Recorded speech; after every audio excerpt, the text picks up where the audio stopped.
7.5 years ago, I came over to Seven Wire, and we are focused on investing exclusively in healthcare technology companies under a thesis we call the informed, connected health consumer. So everything we do is how do we help people to be better stewards of their health?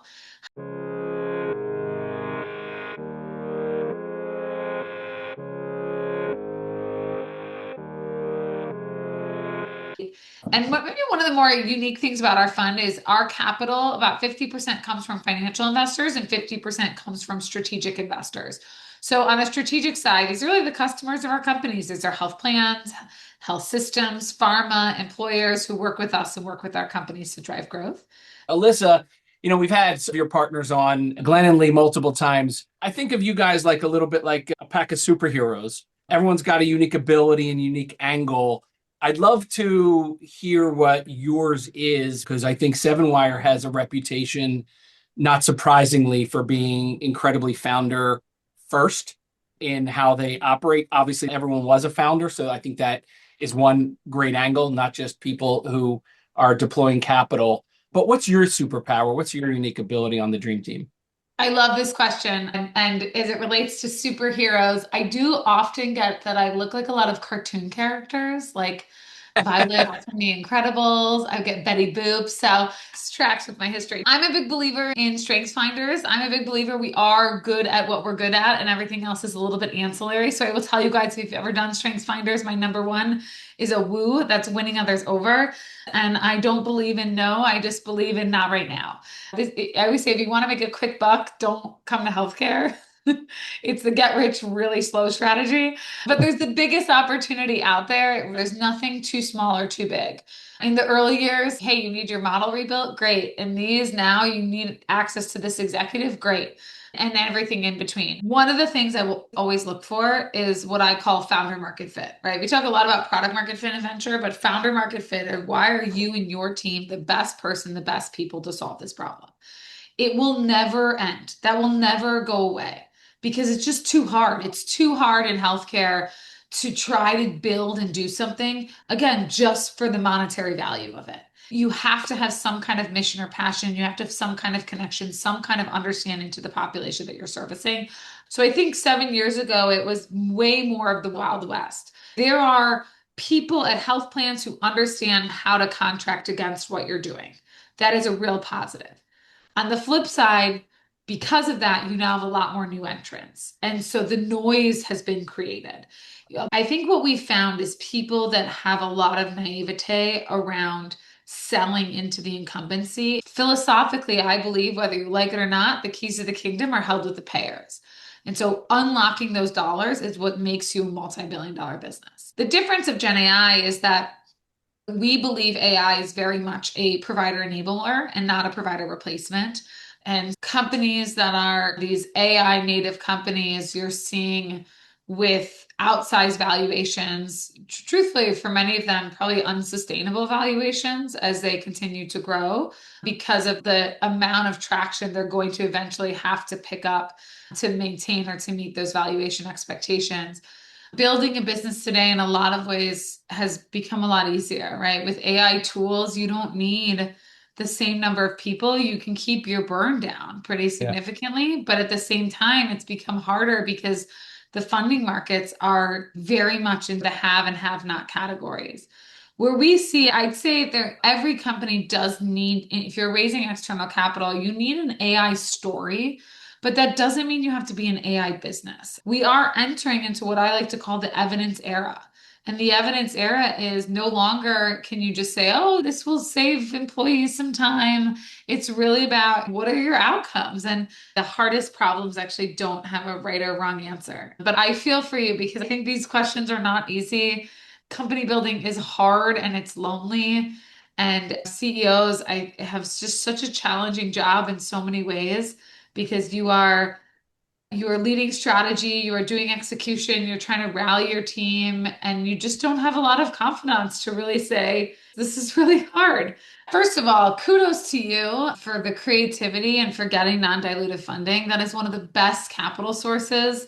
And I do not think people tap into it nearly enough. And I will always push everybody on this call that venture, the drug of other people's money is very addicting. But venture capital often creates misaligned incentives. What we look for in terms of outcomes may be very different for what you look for in terms of outcomes. And so always ask yourself, like, is this really the best partner for me? This is a marriage. I'm on your board 5, 7, 10 years. If someone came to you and said, I'm going to give you $20 million for your company, someone gave me 20 million as a I'd be like, this is amazing. If someone tried to buy one of my companies for 20 million, I'd say, wow, that was a real failure. Isn't that crazy? We Uh-huh. just have different expectations in what we're building for. Philosophically, our fund believes that we have to help a lot more people than just our companies to be successful. Glenn sold a business for $18 billion, dollars, and most people will ride off into the sunset and go hang out on a beach, and he turned right back around to build something new.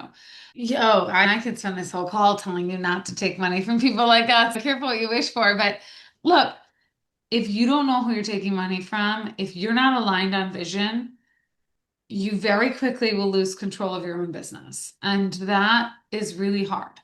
And I think that, again, the drug of other people's money is very addicting. And so when you take it and take it quickly or flippantly, like in the pandemic years, people were signing a term sheet in 48 hours. It typically takes over a decade. And so you have to really ask yourself, is this the person that I want by my side, calling me, talking to me, working with me every single day? We're big fans of strategics. Like if it aligns incentives, it's always worth it because that creates some real momentum in that commercial relationship. Where it's fallen short sometimes, some folks invest off balance sheet, and when that happens, you often are at the behest of your champion. And if your champion leaves the organization, you may not actually get funded in the way that you expected to. I think it speaks to philosophically the firm's approach to helping founders just navigate and think through hard decisions and these forks in the road that really do unlock different doors.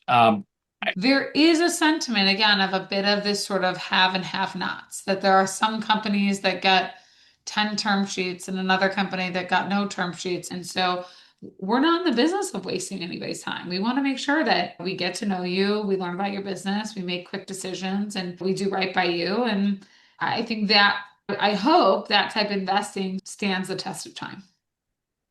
I will always say I'm a huge advocate of women's health, personally, professionally. I think we've done a lot now in maternal health and fertility, but there's so many other conditions that also disproportionately affect women that we haven't started to really think about, whether that's cardiac health, whether that's oncology, whether that's clinical trials, and just how we're changing the way that we do healthcare for different populations. Even more in driving access to care and accessing vulnerable populations is so important.